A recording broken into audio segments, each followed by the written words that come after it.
পর্যায়ে গীতা পাঠ করার জন্য একটা কোশ্চেন করাতে গেল। তুই বসো বসো।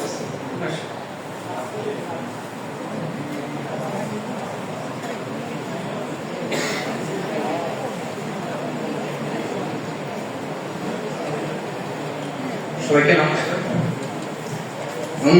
তৎসৎ তৎসৎ তৎসৎ অজ্ঞাতিরাস্তব্যঞ্জনশলাকয়া চক্ষুরিদং য়েন তস্मै শ্রীগুরবে নমঃ। অখণ্ডমণ্ডলাকারং ব্যক্তং য়েন চরাচরং তৎপদং দর্শিतं য়েন তস্मै। থেকে একজন যে কাউকে এসে বক্তব্য রাখার জন্য অনুরোধ জানাচ্ছে। Floor is open.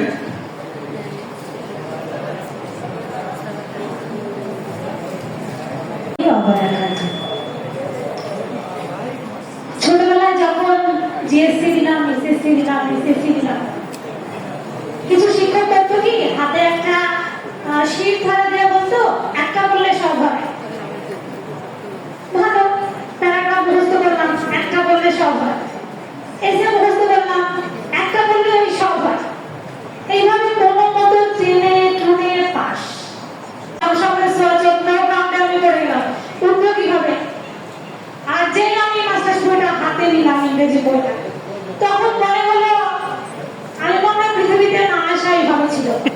বাবা মার এক খুব স্বপ্ন, মানুষকে খুব শখ করে রাখছি আমি, বিয়ে করবো সে করবো, এদিকে আমার পুঁজি একটা করলে সব হয়। তো এই অবস্থায় আমাদের এখন বর্তমান যে জেনারেশন, তাদের একমাত্র লক্ষ্য হওয়া উচিত নিজের স্কিল ডেভেলপ করা। আমি গোল্ডেন এপ্লাস দিয়ে লাভ হবে না যদি আমার কোনো স্কিল না থাকে। এবং বর্তমান 2025-এ এসে আমি যদি কম্পিউটার সম্পর্কে না জানি, তাহলে আমি মনে করবো আমি শূন্য। তো আমি যখন শূন্য, ঠিক সেরকম একটা অবস্থায় আমরা এই প্রোগ্রামটার সান্নিধ্য পেয়েছি। এজন্য এই প্রোগ্রামের আয়োজককে আমি সবার পক্ষ থেকে জানাচ্ছি প্রাণ ঢালা শুভেচ্ছা। এবং আমরা এখান থেকে অনেক কিছু শিখছি। এখানকার ক্লাসগুলো ছিল যথেষ্ট গোছালো এবং সুন্দর। আমাদের ইডিটিএ কর্তৃক যে কম্পিউটার ট্রেনিং এর ব্যবস্থা করা হয়েছে, সেই ট্রেনিং এর মধ্য থেকে আমরা আমাদের কম্পিউটারের বেসিক পাশাপাশি আরো কম্পিউটার বিষয়ে যে একটা আমাদের ধারণা রাখা দরকার কিংবা ধারণা থাকা দরকার, সেই জায়গা থেকে কেমিস্ট্রি ডিপার্টমেন্ট এবং আমার সঙ্গে উপস্থিত আমার শিক্ষক মন্ডলী এবং আমার ছাত্রছাত্রীদের সবাইকে আমার শুভেচ্ছা জানাচ্ছি। তো আমার মনে পড়তেছে এই ট্রেনিংটা আমরা ডিসেম্বর এবং জানুয়ারি মাসে করেছি, তাই না? কি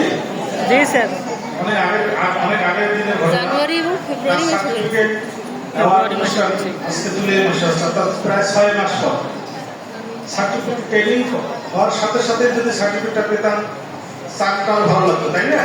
জি স্যার। এই জন্য আমি অনুরোধ করবো যে এই ট্রেনিংটা যে 2 মাস হয়ে বন্ধ হয়ে গেল, তো আমি এই প্রজেক্টের যিনি আমাদের বেগম রোগে থেকে এসেছেন, ওনাকে অনুরোধ করবো এই ট্রেনিংটা 2 মাস না, এটা সারা বছর ব্যাপী করা যায় কিনা। বন্ধ হবে না, অর্থাৎ এক ব্যাচ শুরু করবে, শেষ হবে, আর এক ব্যাচ চলতেই থাকবে। অর্থাৎ এটা ইয়ার ওয়াইজ সারা বছর করলে, আমি দেখেছি যখন আমি ট্রেনিং দিতে এসেছি তখন ছেলেমেয়েরা কঠিনভাবে উপকৃত হয়েছে আমি মনে করছি। তাদের কতগুলো বেসিক জিনিস আমরা শিখাইতে পেরেছিলাম।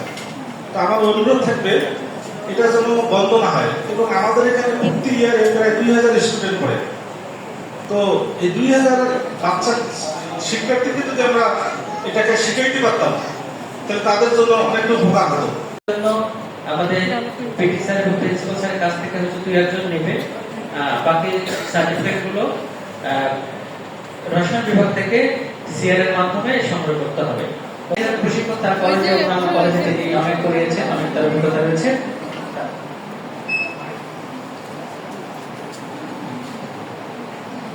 বিসমিল্লাহির রহমানির রহিম। Center for digital transformation Begum Rokeya বিশ্ববিদ্যালয়ের আয়োজনে আজকের এই অনুষ্ঠানের শ্রদ্ধেয় সভাপতি, অনুষ্ঠানের প্রধান অতিথি মহোদয়, উপস্থিত প্রশিক্ষণার্থীবৃন্দ এবং শিক্ষক পরিষদের সম্পাদক মহোদয়, প্রশিক্ষকবৃন্দ, আমার সামনে উপস্থিত শিক্ষকবৃন্দ এবং যারা কষ্ট করে এই প্রশিক্ষণ নিয়েছ, সকলকে আমার পক্ষ থেকে অভিনন্দন। আসসালামু আলাইকুম। নির্ধারিত সময়ের 1.5 ঘন্টা পর আমাদের এই অনুষ্ঠানটি শুরু হয়েছে। এই সময়ে আমি লক্ষ্য করেছি তোমরা অত্যন্ত ধৈর্যের সাথে বসেছিলে। প্রশিক্ষণের সাথে ধৈর্যের একটি নিবিড় সম্পর্ক আছে। তোমাদের প্রশিক্ষণের সময় আমি না থাকলেও বুঝতে পেরেছি যে তোমরা অত্যন্ত সফলতার সাথে এই ট্রেনিংটি সম্পন্ন করেছ। উপস্থাপক আমাকে বলতে বলেছেন এই ট্রেনিং এর গুরুত্ব সম্পর্কে। চোখের বা স্বাস্থ্য শরীরের অন্যান্য অঙ্গ প্রত্যঙ্গের উপর কিছু প্রভাব পড়ে, শারীরিকভাবে অনেক রকমের সমস্যা হতে পারে, এটা তোমাদের মাথায় রাখতে হবে। এই কারণে দিনে একটা নির্দিষ্ট সময় পর্যন্ত তুমি ওটাকে ব্যস্ত রাখতে পারো, বাকি সময়টা তোমাকে কিন্তু একটু অন্য কাজে ব্যস্ত থাকতে হবে। এটি আমার ব্যক্তিগত একটু উপদেশ। আরো কিছু নেতিবাচক দিক আছে। এই প্রযুক্তি দিয়ে তুমি অপরাধ জগতেও প্রবেশ করতে পারো এবং তুমি কর্মজগতে যেমন দক্ষতা অর্জন করতে পারছো, অপরাধ জগতেও ঠিক সমান দক্ষতার সাথে বড় বড় অপরাধ তোমার হাত দিয়ে হতে পারে। তবে এই জগৎ থেকে তোমাকে অবশ্যই দূরে থাকতে হবে, কারণ এটা এমন একটা জগৎ এবং এখানে তোমার ধরা পড়ার সম্ভাবনা 100। তুমি যতই চেষ্টা করো তুমি লুকোতে পারবে না, ধরা পড়বেই।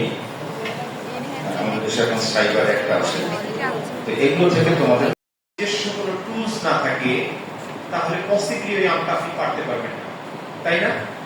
আমরা আম পাড়ার জন্য কি ব্যবহার করি? কোঠা বলে উপরের মানুষ জানি।